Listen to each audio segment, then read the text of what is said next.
জগতে জগতে যদি কোনো ভক্তের নতুন লক্ষ্য হয়, নতুন লক্ষ্য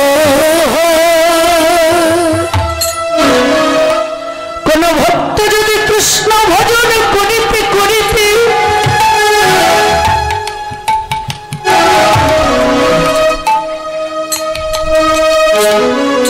কোন ভক্ত যদি কৃষ্ণ ভজন করতে করতে তার যদি কৃষ্ণ ভজনের মধ্যে নতুন লক্ষ্য চলে আসে, নতুন লক্ষ্য চলে আসে, আমি আর কতদিনে আমার গোবিন্দকে পাবো, আমি আর কতদিনে আমার গৌর হরিকে পাবো, হে কৃপা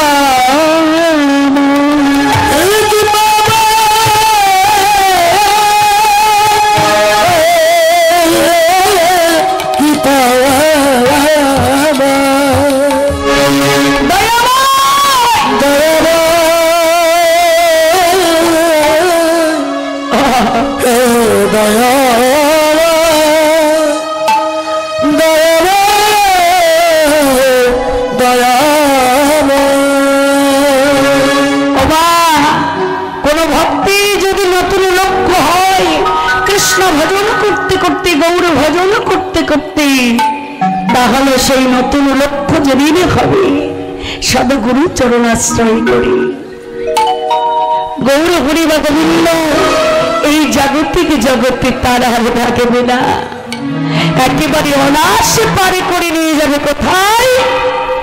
শ্রী গোবিন্দের শ্রীপাদ হরিবল হরিবল। আজকে হরিদাসের নতুন লক্ষ্য, সে তো কৃষ্ণ ভজন করে না, কৃষ্ণ ভক্তি পরায়ণী সতী সাধ্বী মাধবী দাসী। জগতে জগতে কোনো ভক্ত যদি, কোন ঘরে যদি কোনো মা যদি কৃষ্ণ ভক্ত হয়, কৃষ্ণ ভক্ত হয়ে যদি স্বামীকে কৃষ্ণ প্রতি অগ্রসর করিয়ে দেয়, তাকে বলে সতী সাধ্বী স্ত্রী, এটাই তো। আর কোন বাবা যদি কৃষ্ণ ভক্ত হয়, কোন মাকে যদি আগিয়ে দেয়, সেই তো হলো সত্যিকারী এই জগতে জগতে আমাদের দেহের স্বামী নয়, কামনা বাসনার স্বামী নয়, সে হলো সত্যিকারী স্বামী।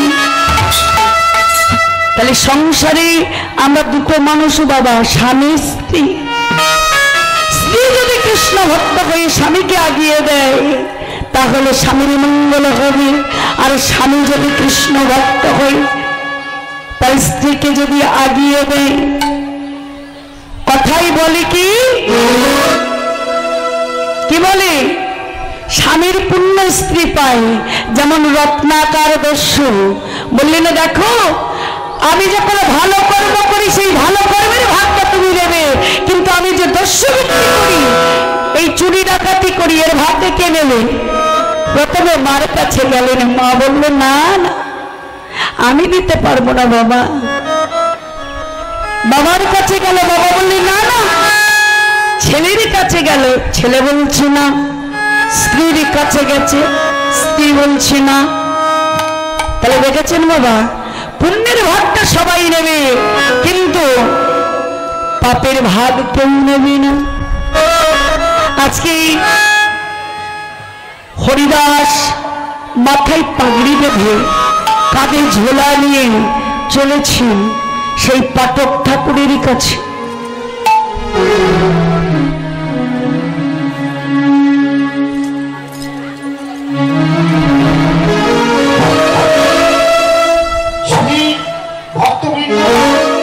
আপনাদের দৃষ্টি আকর্ষণ করা যাচ্ছে, আমাদের কমিটির লোকজন আপনাদের সবার কাছে পৌঁছে যাচ্ছে, আপনারা যে যতটুকু পারেন প্রণামী দিয়ে দেবেন, এটাই আপনাদের আকর্ষণ করা হলো।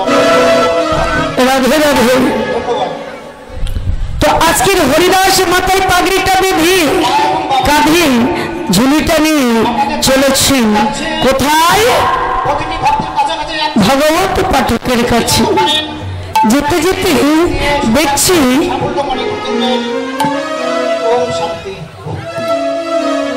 রাস্তার মধ্যে কতকগুলো ব্রজরমণী, তারাও চলেছে ভগবত পাঠ শুনতে। আর যখন ভগবত পাঠ শুনতে চলেছে মা, হরিদাসী মনে মনে ভাবছে এতগুলো রমণী আমি তো একা, এদের গায়ে যা গহনা আছে গহনা তো কম দামি, এদের থেকে আমি নেব না, না আগে পাঠক ঠাকুরের কাছে যাই। এই পাঠক ঠাকুরের কাছে আজকে চলেছে বাবা। পাঠক ঠাকুর তখন পাঠ করছেন বৃন্দাবনের কৃষ্ণ কালো। বৃন্দাবন কৃষ্ণের মাথায় যে চূড়াটা রয়েছে মোহনের চূড়া, তার দাম 9 লক্ষ টাকা। বৃন্দাবনের কৃষ্ণের কানে মণিকুণ্ডল, তার দাম 9 লক্ষ টাকা। বৃন্দাবনের কৃষ্ণের গলে মণিমুকুট,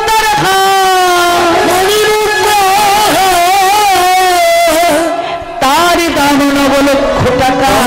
9 লক্ষ টাকা। হাতের টাকাওয়ালা, তার দাম 9 লক্ষ টাকা। বৃন্দাবনে কৃষ্ণের কোটিতে কবর বন্ধনী, তার দাম 9 লক্ষ টাকা। বৃন্দাবনে কৃষ্ণের চরণে নপুরের দাম 9 লক্ষ টাকা। 9 লক্ষ টাকা। হরিদাস মনে মনে ভাবছি এই তো পেয়ে গেছি, কিন্তু বাবা কোনোদিন তো কৃষ্ণ ভজন করেনি, তাই ভালো করে শুনছে কৃষ্ণের কথা। বলো পাঠক মশাই, বলো বলো, ভালো করে বলো, বৃন্দাবনে কৃষ্ণ কেমন দেখতে গো? বৃন্দাবনে কৃষ্ণ কেমন দেখতে? পাঠক মশাই বললেন বৃন্দাবনে কৃষ্ণ দেখতে কালো। কালো না? আহা, বৃন্দাবনের কৃষ্ণ দেখতে কালো, কিন্তু মাগো সে তো কখনো কৃষ্ণ ভজন করেনি, তাই কৃষ্ণের কথা সম্পূর্ণ উচ্চারণ হচ্ছে না। ত্রিবৃন্দাবন ত্রিবৃন্দাবন ত্রিবৃন্দাবন, এই যে ত্রিবৃন্দাবন, ত্রিকারে কার্যালবন্ন পাত আসে, গতি শক্তিবতী প্রেমী হাতে আসে, সকালে লোহিত বর্ণ নরক হইতে মানবের উদ্ধার করে পাপ জন্মায়। হরিবল হরিবল। কি উচ্চারণ হচ্ছে, কিন্তু কিতে যে আকর্ষণ রয়েছে সেটা জানে না বাবা, তাই না? কৃষ্ণ কৃষ্ণ কৃষি ভূবাচক শব্দে নৌচ নির্বৃত্তিবাচক তয়ৈকন পরম ব্রহ্ম কৃষ্ণ। শুধু কৃষ্ণ তো বললে হবে না, কি কৃষি ভূবাচক শব্দ, আমার কথাটা শ্রবণ করুন, কৃষি ভূবাচক শব্দ বিশ্লেষণ করুন। নৌচ নির্বৃত্তিবাচক তয়ৈকন পরম ব্রহ্ম কৃষ্ণ। তিনি পরম ব্রহ্ম, পরম পুরুষ। ভগবত আরো শ্লোক বললেন, ইতি চঞ্চক্কল পুংস কৃষ্ণস্ত ভগবান স্বয়ং ইন্দ্রাণি বাকল কর্ণমৃয়ন্তি যুগে যুগে। তিনি যুগে যুগে যুগ অবতার বা কখনো অবতরী হয়ে এল এই ধরায়, কখনো বল্লবেশে, কখনো আজনলম্বিত ভাবে, কখনো রাম বেশে তিনি এসেছেন ওই গোলকে, আবার গোলক থেকে কখনো ভুলকে। আহা, জগৎ জীবকে শিক্ষা দেওয়ার জন্য আপনি আচার্য ধর্মে ভক্তের শিখাই, সেই সিদ্ধান্ত গীতা ভগবতে। তিনি বললেন আমি যা করি তোমরা তা করো না, আর তোমরা যা করো আমি তা করি না, কারণ তোমাদের যে দেহের 10 ইন্দ্রিয় 6 রিপু সব হলো আমার নিয়ন্ত্রণে চলে। আমি যদি তোমাদেরকে না চালাই তোমরা চলতে পারবে না। তাই হরিদাস আর বিলম্ব না করে মাথায় পাগড়ি বেঁধে চলেছে। মাথায় পাগড়ি বেঁধে যখন চলেছ মা, তা কেমন ভাবে যাচ্ছে, সেই কৃষ্ণ বৃন্দাবন আর হচ্ছে না, সে তখন উচ্চারণ করতে পারছি না, তাই আস্তে আস্তে প্রেম ভক্তি হচ্ছে। কেমন দেখুন, কেমন প্রেম ভক্তি হয়ে গেল। কৃষ্ণ বৃন্দাবনে যাব, কি বৃন্দাবন,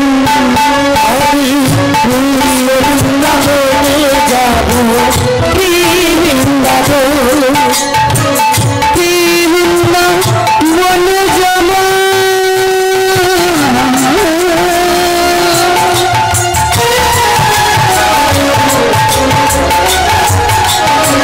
যাবে নাকি?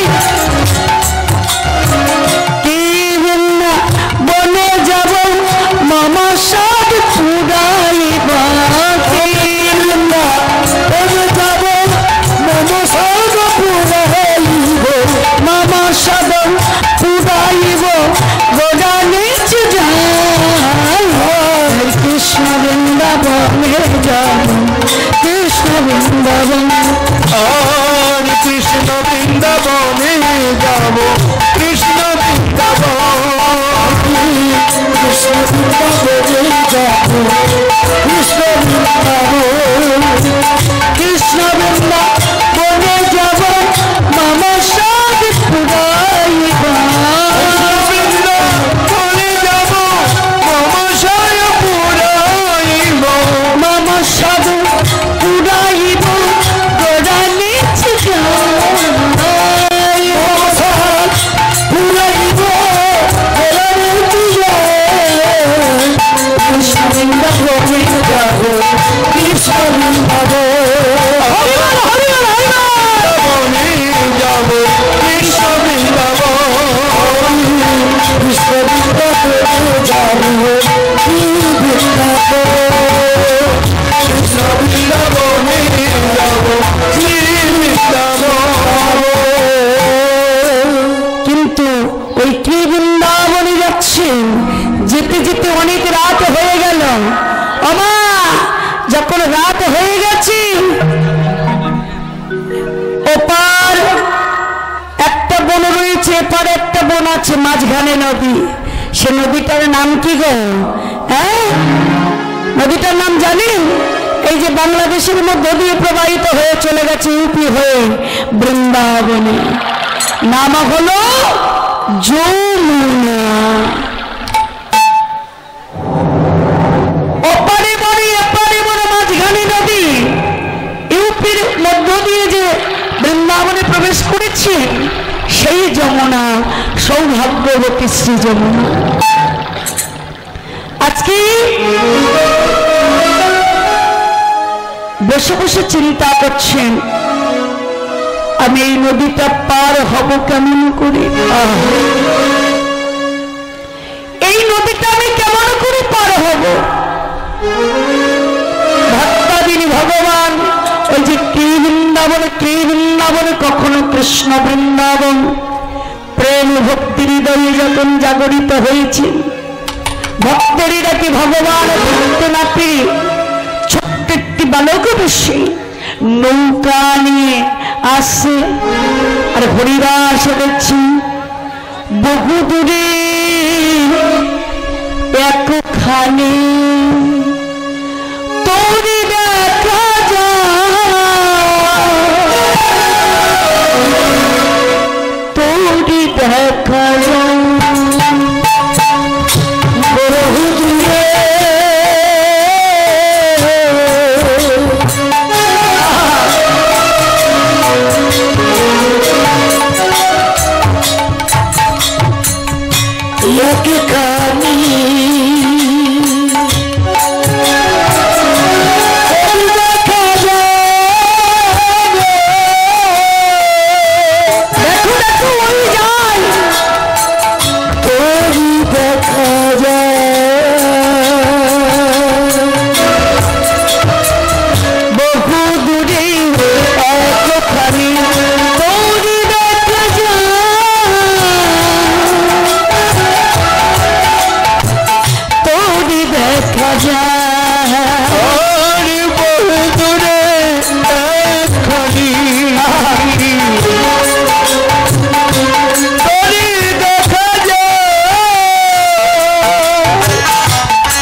দেখা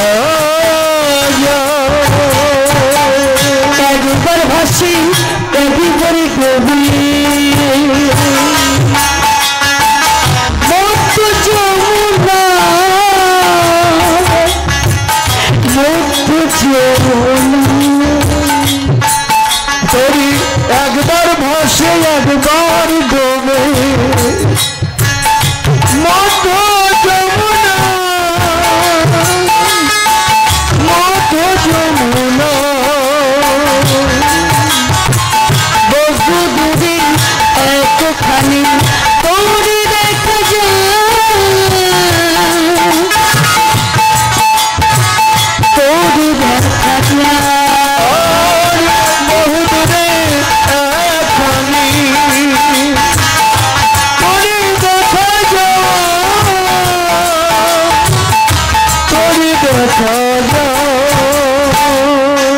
ওই তো এসেছে বলে ও ভাই ভাই আমায় পারে করে দেবে দাও না কিন্তু আমার কাছে কোনো করি নাই আমার কাছে কিন্তু কোনো করি নাই জানো আমি এপারে থেকে ওপারে যাব কোথায় যাব জানো বৃন্দাবনে যাব আর বৃন্দাবন থেকে কাল ফেরার সময় তোমাকে করি দেব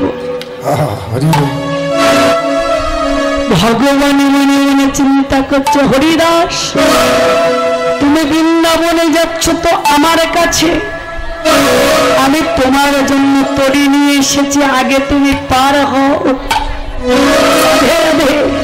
আগে তুমি পারটা হও বলে ও ভাই শুনছো বলো বলি শোনো আজকে কিন্তু কোনো করি টরি দিতে পারবো না যা দেবো কালকে দেবো কিন্তু করি না হলে পার করতে পারবো না চাইলে তো হবে না আজ হবে না কাল যখন বৃন্দাবন থেকে আবার ফিরবো তখন তোমার সঠিক করে দিয়ে যাবো কাল মানে কালে পড়ে যাবে হবে না আজকে দিতে হবে বাকিটা গোবিন্দ বাকি হবে না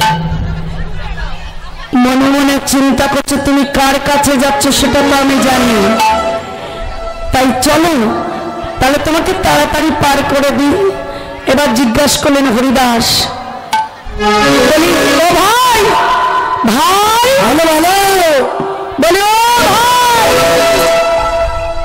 বলি বৃন্দাবন আর কত দূরে বলতে পারো অনেক দূর অনেক দূর কৃষ্ণ মনে মনে ভাবছে বলবো না বলবো না বলছে দেখো রাধে রাধে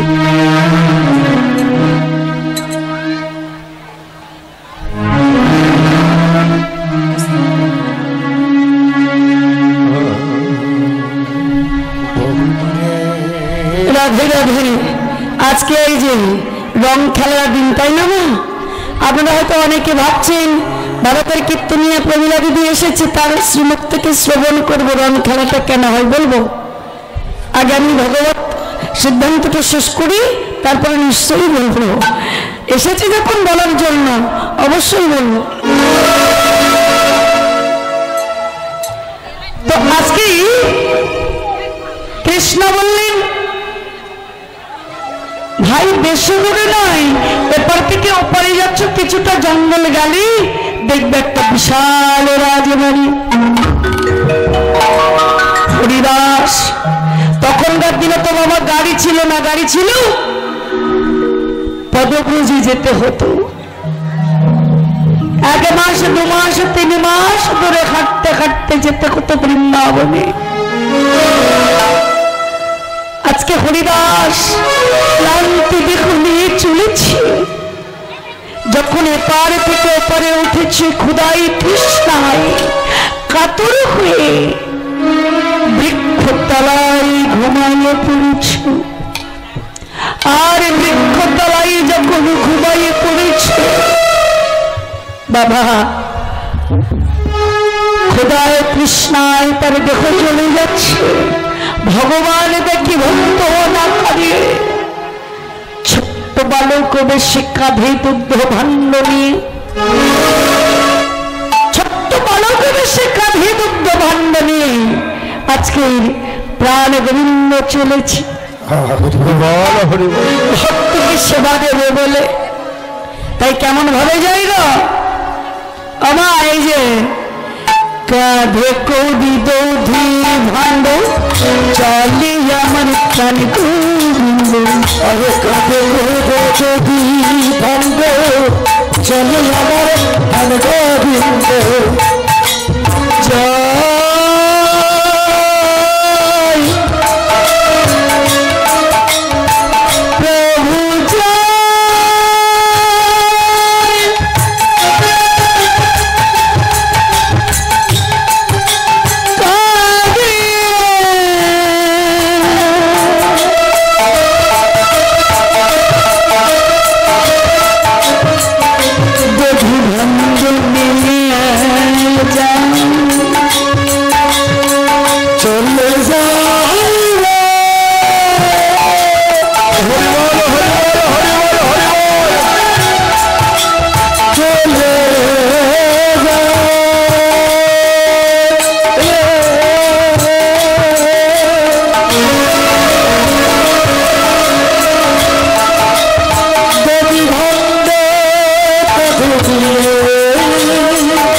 ভালো দই ভালো ভালো দই ভালো দই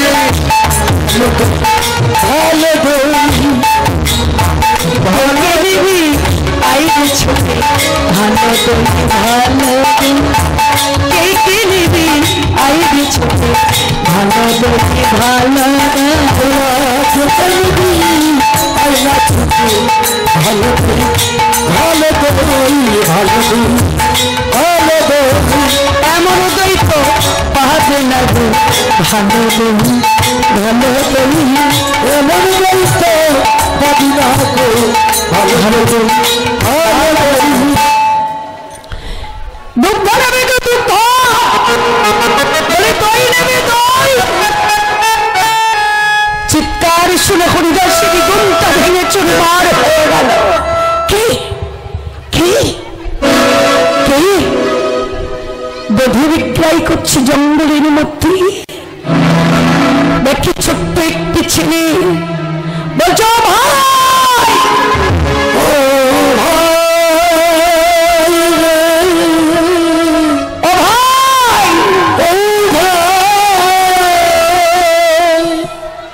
ভাই ভাই দেবে দধি দাও না দাও না বড় ক্ষুধা লেগেছে ভাই বড় ক্ষুধা লেগেছে ক্ষুধারে জ্বালা যে আর সইতে পারি না।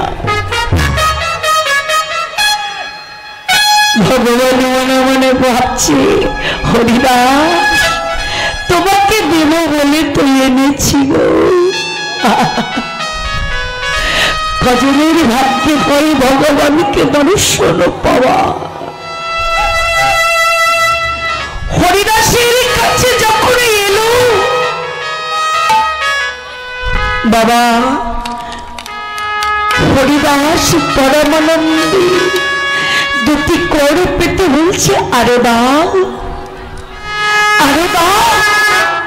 আহ কি সুমিষ্ট দধি একেবারে প্রাণটা জুড়িয়ে জল হয়ে গেল।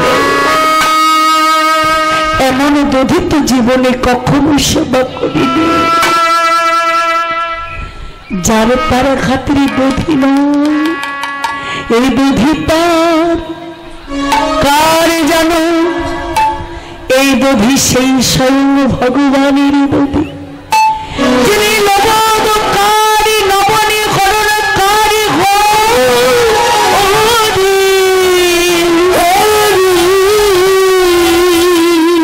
খায় এবারে পুরি নবনী কারো ঘরে রাখে নাই, আজ তার নবনী সেবা করাই ভক্তেরি। তাহলে সে দধি মিষ্টি হবে না, সুধা হবে না কি বাবা? সুমধুর চেয়ে আরো মধু, মধুর হতে অতি মধু। আহা, হরিদাস পরমানন্দে সেবা করে বলছে, ভাই এই বৃন্দাবনে যে কৃষ্ণ, তার বাড়িটা কত দূরে বলতে পারো? বলে দাও না। কৃষ্ণ বললেন, দেখো ওই একটু এগিয়ে গেলে ওই যে সামনে নদীটা রয়েছে না, ওই নদীর এই যে পাশ ধরে যাবে, নন্দগাঁও বলে একটা জায়গা পড়বে, ওইখানে গেলে দেখবে বিশাল প্রাচীর। এই নদীর ধার ধরে কিছুটা জঙ্গলের পথে এগিয়ে গেলে নন্দগাঁও পড়বে, আর ওই নন্দগাঁও দেখবে সেখানে বিশাল প্রাচীর তৈরি হয়ে আছে। আজকে হরিদাস আর বিলম্ব না করি দুগ্ধ সেবা করে বলছি, ভাই আজকে আর দেব না, কালকে দেব, যা হবে কালকে তোমায় দেব, কেমন? এই বলে আবার ছুটে চলেছে। কি বলছো গো? কৃষ্ণ বৃন্দাবনে যাব, কৃষ্ণ বৃন্দাবন, হরে কৃষ্ণ বৃন্দাবনে যাব, কৃষ্ণ বৃন্দাবন, কৃষ্ণ বৃন্দাবনে যাব, কৃষ্ণ বৃন্দাবন, কৃষ্ণ বৃন্দাবনে যাব, কৃষ্ণ বৃন্দাবন, কৃষ্ণ বৃন্দাবনে যাব, মম সব পূজাইব, কৃষ্ণ বৃন্দাবনে যাব, মম সব পুরাইব, কৃষ্ণ বৃন্দাবনে যাব, মম সব পুরাইব, কৃষ্ণ বৃন্দাবনে যাব, কৃষ্ণ বৃন্দাবন, হরে কৃষ্ণ বৃন্দাবনে যাব, কৃষ্ণ বৃন্দাবন, কৃষ্ণ বৃন্দাবনে যাব, মম আশ পূজাইব, কৃষ্ণ বৃন্দাবনে যাব, মম সব পুরাইব, মম সব পূজাইব, গোড়ালেছি মম সব পুরাইব, গোড়ালেছি কৃষ্ণ বৃন্দাবনে যাব, কৃষ্ণ বৃন্দাবন, হরে কৃষ্ণ বৃন্দাবনে যাব, কৃষ্ণ বৃন্দাবন, কৃষ্ণ বৃন্দাবন।